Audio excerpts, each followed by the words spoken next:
Hi hello ನಮಸ್ಕಾರ, ಹೇಗಿದ್ದೀರಲ್ಲ? ನಾನು ಚೆನ್ನಾಗಿದ್ದೀನಿ. ಹೇಯಪ್ ನೀವು ಕೂಡ ಚೆನ್ನಾಗಿದ್ದೀರಾ ಅಂತ ಅನ್ಕೊತೀನಿ. Welcome back to my channel Charu cooking vlogs. ಇವತ್ತಿನ ನೈಟ್ ಊಟಕ್ಕೆ ಏನು ಮಾಡೋದಪ್ಪ ಅಂತ ತುಂಬ ಯೋಚನೆ ಮಾಡ್ತಿದ್ದೆ. ಫ್ರಿಜ್ ಬಾಕ್ಲು ತೆಗೆದು ನೋಡಿದಾಗ ಬೆಂಡೆಕಾಯಿ ಮತ್ತು ತೊಂಡೆಕಾಯಿ ನನ್ನ ಕಣ್ಣಿಗೆ ಕಾಣಿಸ್ತು. ಅದನ್ನೇ ಮಾಡೋಣ ಅಂತೇಳಿ ತೊಗೊಂಡಿದ್ದೀನಿ. ಸೊ ತುಂಬ ಜನಕ್ಕೆ ಕನ್ಫ್ಯೂಸ್ ಆಗುತ್ತೆ, ತೊಂಡೆಕಾಯಿ ಯಾವುದು ಬೆಂಡೆಕಾಯಿ ಯಾವುದು ಅಂತೇಳಿ. ನಾನಿಲ್ಲಿ ತೊಂಡೆಕಾಯಿನ ಪಲ್ಯ ಮಾಡ್ಕೊತಿದ್ದೀನಿ, ಬೆಂಡೆಕಾಯಿನ ಸಾಂಬಾರನ್ನ ಮಾಡ್ಕೊತಿದ್ದೀನಿ. ಸೊ ಬೆಂಡೆಕಾಯಿನ ಪಲ್ಯ ಕೂಡ ಮಾಡ್ಕೊಬೋದು. ಇದು ಬೆಂಡೆಕಾಯಿ, ಅದು ತೊಂಡೆಕಾಯಿ. ಸೊ ನಾನು ಇದನ್ನು ಪಲ್ಯನ ಮಾಡ್ಕೊತಿದ್ದೀನಿ. ಈಗ ಯಾವ ಥರ ಸಾಂಬಾರು ಅಥವಾ ಪಲ್ಯನ ಮಾಡೋದು ಅಂತೇಳಿ ನಾನು ನಿಮ್ಮ ಜೊತೆ ಶೇರ್ ಮಾಡ್ಕೊತಿದ್ದೀನಿ. ಬನ್ನಿ ನೋಡೋಣ. ನಾನಿಲ್ಲಿ ಬೆಂಡೆಕಾಯಿ ಸಾಂಬಾರು ಮಾಡೋದಕ್ಕೆ ಒಂದು ಮಿಕ್ಸಿ ಜಾರ್ಗೆ ಸ್ವಲ್ಪ ತೆಂಗಿನಕಾಯಿ ತುರಿ, ಒಂದು ಟೊಮೊಟೊ, ಒಂದು ಈರುಳ್ಳಿ, ಒಂದು ಅರ್ಧ ನಿಂಬೆಹಣ್ಣು ಗಾತ್ರದಷ್ಟು ಹುಣಸೆಹಣ್ಣು, ಒಂದು 2 ಇಂಚಷ್ಟು ಚಕ್ಕೆ, ಒಂದು 2 ಬೆಳ್ಳುಳ್ಳಿ, ಒಂದು ಅರ್ಧ ಇಂಚಷ್ಟು ಶುಂಠಿ, ಮತ್ತು ಒಂದು 1/4 ಟೇಬಲ್ ಸ್ಪೂನಷ್ಟು ಅರಿಶಿನ, ಒಂದು 2 ಟೇಬಲ್ ಸ್ಪೂನಷ್ಟು ಧನಿಯಾ ಪೌಡರು, ಒಂದು 2 ಟೇಬಲ್ ಸ್ಪೂನಷ್ಟು ಚಿಲ್ಲಿ ಪೌಡರು. ಇಷ್ಟನ್ನು ಹಾಕ್ಕೊಂಡು ಸ್ವಲ್ಪ ನೀರನ್ನ ಸೇರಿಸ್ಕೊಂಡ್ಬಿಡಿ. ಸೊ ಇಷ್ಟನ್ನು ರುಬ್ಕೊಂಡು ಬಿಡೋಣ, ನುಣ್ಣಗಾಗೋ ಥರ ರುಬ್ಕೊಬೇಕು. ಇದನ್ನು ರುಬ್ಬಿ ಸೈಡಿಗೆ ಎತ್ತಿಟ್ಕೊಂಡು ಬಿಡೋಣ. ಸೊ ನೆಕ್ಸ್ಟ್ ಏನು ಮಾಡೋದಪ್ಪ ಅಂತ ಅಂದರೆ, ಒಂದು ಕಡಾಯಿಗೆ ಎಣ್ಣೆನ ಹಾಕ್ಕೊತಿದ್ದೀನಿ. ನಾನಿಲ್ಲಿ ಎಣ್ಣೆ ಬಿಸಿ ಆದ ನಂತರ ನಾನು ಬೆಂಡೆಕಾಯಿನ ಕಟ್ ಮಾಡಿ ಇಟ್ಕೊಂಡಿರ್ತೀವಲ್ವ, ಸೊ ಆ ಬೆಂಡೆಕಾಯಿನ ಚೆನ್ನಾಗಿ ನಾವು ಹುರ್ಕೊಂಡು ಬಿಡಬೇಕು ಇದರಲ್ಲಿ ಎಣ್ಣೆಲೇ. ನಾನಿಲ್ಲಿ ಮೊದಲಿಗೆ ಬೆಂಡೆಕಾಯಿನ ಚೆನ್ನಾಗಿ ಎಣ್ಣೆಲಿ ಹುರ್ಕೊತಿದ್ದೀನಿ. ಹೀಗೆ ಮಾಡೋದ್ರಿಂದ ನಮಗೆ ಹಂಟು ಥರ ಆಗೋದಿಲ್ಲ ಸಾಂಬಾರಿಗೆ ಹಾಕಿದಾಗ. ಸೊ ಟೇಸ್ಟ್ ಅಂತೂ ತುಂಬಾ ಚೆನ್ನಾಗಿ ಬಂದಿರುತ್ತೆ. ಸೊ ಹಾಗೆ ಹಾಕೊಳ್ಳೋದ್ರಿಂದ ಇದು ಒಂದು ಸ್ವಲ್ಪ ಹಂಟು ಆದಂಗೆ ಆಗಿಬಿಡುತ್ತೆ. ಸೊ ಹಂಗಾಗಿ ಈ ಥರ ಚೆನ್ನಾಗಿ ಫ್ರೈ ಮಾಡ್ಕೊಬೇಕು ಮೊದಲಿಗೆ ನಾವಿಲ್ಲಿ. ಸೊ ನೋಡಿ, ಇಲ್ಲಿ ನಾನು ಇದನ್ನು ಚೆನ್ನಾಗಿ ಫ್ರೈ ಮಾಡ್ಕೊತಿದ್ದೀನಿ. ನಾನಿಲ್ಲಿ ಒಂದು 10 ನಿಮಿಷ ಇದನ್ನು ಚೆನ್ನಾಗಿ ಡೀಪ್ ಫ್ರೈ ಮಾಡ್ಕೊತಿದ್ದೀನಿ. ಸೊ ತುಂಬಾ ಚೆನ್ನಾಗಿ ಇದನ್ನು ರೋಸ್ಟ್ ಮಾಡ್ಕೋಬೇಕು, ಟೇಸ್ಟ್ ತುಂಬಾ ಚೆನ್ನಾಗಿ ಬರುತ್ತೆ. ಇದು ಚೆನ್ನಾಗಿ ರೋಸ್ಟ್ ಆದ ನಂತರ ನಾನು ಒಂದು ಪ್ಲೇಟಿಗೆ ತೆಗೆದಿಟ್ಕೊತಿದ್ದೀನಿ ಇದನ್ನು. ಮತ್ತು ಮಾಮೂಲಿ ನಾವು ಒಗ್ಗರಣೆ ಮಾಡ್ಕೊಂಡು ಸಾಂಬಾರನ್ನ ಯಾವ ಥರ ಮಾಡ್ಕೊತೀವೋ ಅದೇ ಥರ ಮಾಡಿಕೊಂಡ್ರೆ ಆಯಿತು. ಸೊ ಇದನ್ನು ಫಸ್ಟು ತೆಗೆದಿಟ್ಕೊಂಡಾದ ನಂತರ ನಾನಿಲ್ಲಿ ಒಂದು ಪಾತ್ರೆನ ಇಟ್ಕೊಂಡು ಸ್ವಲ್ಪ ಎಣ್ಣೆ, ಸಾಸಿವೆ, ಕರಿಬೇವಿನ ಸೊಪ್ಪು, ಈರುಳ್ಳಿ ಇಷ್ಟನ್ನು ಹಾಕ್ಕೊಂಡು ಚೆನ್ನಾಗಿ ಫ್ರೈ ಮಾಡ್ಕೊತಿದ್ದೀನಿ.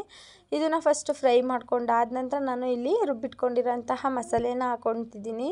ಇದು ಚೆನ್ನಾಗಿ ಫ್ರೈ ಮಾಡ್ಕೊಬೇಕು. ಸೊ ನೋಡಿ, ಇಲ್ಲಿ ನಾನು ಇಲ್ಲಿ ರುಬ್ಬಿಟ್ಕೊಂಡಿರೋಂತಹ ಮಸಾಲೆನ ಆ್ಯಡ್ ಮಾಡಿಕೊಂಡು ಚೆನ್ನಾಗಿ ಮತ್ತೆ ಫ್ರೈ ಮಾಡ್ಕೊತಿದ್ದೀನಿ. ಇದು ತುಂಬಾ ಚೆನ್ನಾಗಿ ಬಂದಿರುತ್ತೆ. ಇದು ಸಾಂಬಾರು ರೆಸಿಪಿ ನನಗಂತೂ ತುಂಬಾ ಇಷ್ಟ ಆಗುತ್ತೆ. ಸೊ ಇದನ್ನು ನನ್ನ ಫ್ರೆಂಡ್ ಮಾಡ್ತಿದ್ರು.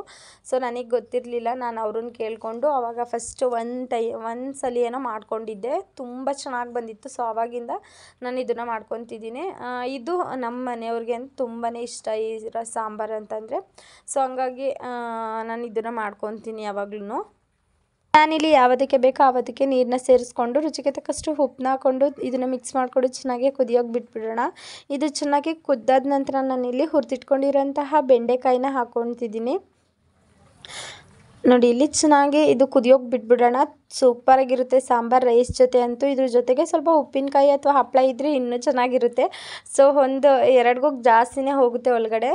ಸೊ ಒಂದು ಸಲ ಟ್ರೈ ಮಾಡಿ ನೋಡಿ, ತುಂಬಾ ಚೆನ್ನಾಗಿರುತ್ತೆ ಈ ರೆಸಿಪಿ. ನಾನಿಲ್ಲಿ ತೊಂಡೆಕಾಯಿ ಪಲ್ಯ ಮಾಡೋದಕ್ಕೆ ಮಿಕ್ಸಿ ಜಾರ್ಗೆ ತೆಂಗಿನಕಾಯಿ ತುರಿ, ಬೆಳ್ಳುಳ್ಳಿ, ಜೀರಿಗೆ, ಕರ್ಬೇವಿನ ಸೊಪ್ಪು, ಸ್ವಲ್ಪ ಚಿಲ್ಲಿ ಪೌಡರ್ ಇಷ್ಟನ್ನು ಹಾಕಿ ನೀರು ಹಾಕ್ಲಾರ್ದಲ್ಲೇ ಒಂದು 2 ರೌಂಡ್ ಹಾಗೇ ರುಬ್ಕೊಂಡ್ಬಿಡ್ತೀನಿ. ಸೊ ತುಂಬ ನಯಸ್ಸಾಗೋ ರೀತಿ ಏನು ಬೇಡ, ಇದು ಸ್ವಲ್ಪ ತರಿಯಾಗೇ ಇರಬೇಕು. ಒಂದು ಕಡಾಯಿನ ಇಟ್ಕೊಂಡು ಸಾಸಿವೆ, ಕರ್ಬೇವಿನ ಸೊಪ್ಪು, ಈರುಳ್ಳಿ ಇಷ್ಟನ್ನು ಹಾಕ್ಕೊಂಡು ಚೆನ್ನಾಗಿ ಫ್ರೈ ಮಾಡ್ಕೊಂಡು ಬಿಡೋಣ. ಇದು ಚೆನ್ನಾಗಿ ಫ್ರೈ ಆದ ನಂತರ ನಾನಿಲ್ಲಿ ಹೆಚ್ಚಿಟ್ಕೊಂಡಿರೋಂತಹ ತೊಂಡೆಕಾಯಿನ ಹಾಕ್ಕೊಂಡು ಮತ್ತೆ ಮಿಕ್ಸ್ ಮಾಡಿಕೊಂಡು ಚೆನ್ನಾಗಿ ಫ್ರೈ ಮಾಡ್ಕೊತಿದ್ದೀನಿ. ಸೊ ಇದಕ್ಕೆ ಯಾವುದೇ ಥರ ನಾವು ನೀರನ್ನ ಸೇರಿಸೋ ಅವಶ್ಯಕತೆ ಏನೂ ಇರೋದಿಲ್ಲ. ಇದನ್ನು ಹಾಗೇ ಎಣ್ಣೆಲೇ ಚೆನ್ನಾಗಿ ಫ್ರೈ ಮಾಡ್ಕೊಬೇಕು. ಇದಕ್ಕೆ ಕಾಂಬಿನೇಷನ್ ಆಗಿ ದೋಸೆ ಆಗಿರ್ಬೋದು, ಚಪಾತಿ ಆಗಿರ್ಬೋದು, ಅಥವಾ ರೈಸ್ ಆಗಿರ್ಬೋದು, ತುಂಬಾ ಟೇಸ್ಟ್ ಚೆನ್ನಾಗಿರುತ್ತೆ. ಒಂದ್ಸಲಿ ಟ್ರೈ ಮಾಡಿ ನೋಡಿ, ಪದೇ ಪದೇ ಮಾಡ್ಕೊತೀರಾ.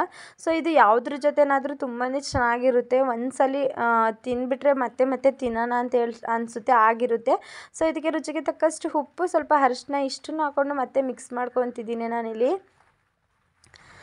ಇದನ್ನು ಹಾಗೇ ಮುಚ್ಚಳ ಮುಚ್ಚಿ ಒಂದು 10 ನಿಮಿಷ ಚೆನ್ನಾಗಿ ಬೇಯಿಸ್ಕೊಂಬಿಡಿ. ನೋಡಿ ಇಲ್ಲಿ ನಾನು ಯಾವ ಥರ ಬೇಯಿಸ್ಕೊಂಡಿದ್ದೀನಿ ಅಂತೇಳಿ. ಇದು ಚೆನ್ನಾಗಿ ಬೆಂದಿದೆ. ಸೊ ಇವಾಗ ನಾನು ಇದಕ್ಕೆ ರುಬ್ಬಿಟ್ಕೊಂಡಿರೋಂತಹ ಮಸಾಲೆನ ಹಾಕ್ಕೊಂಡು ಮತ್ತೆ ಮಿಕ್ಸ್ ಮಾಡ್ಕೊತಿದ್ದೀನಿ. ಇದನ್ನು ಕೂಡ ನಾವು ಚೆನ್ನಾಗಿ ಫ್ರೈ ಮಾಡ್ಕೊಂಡು ಬಿಡಬೇಕು.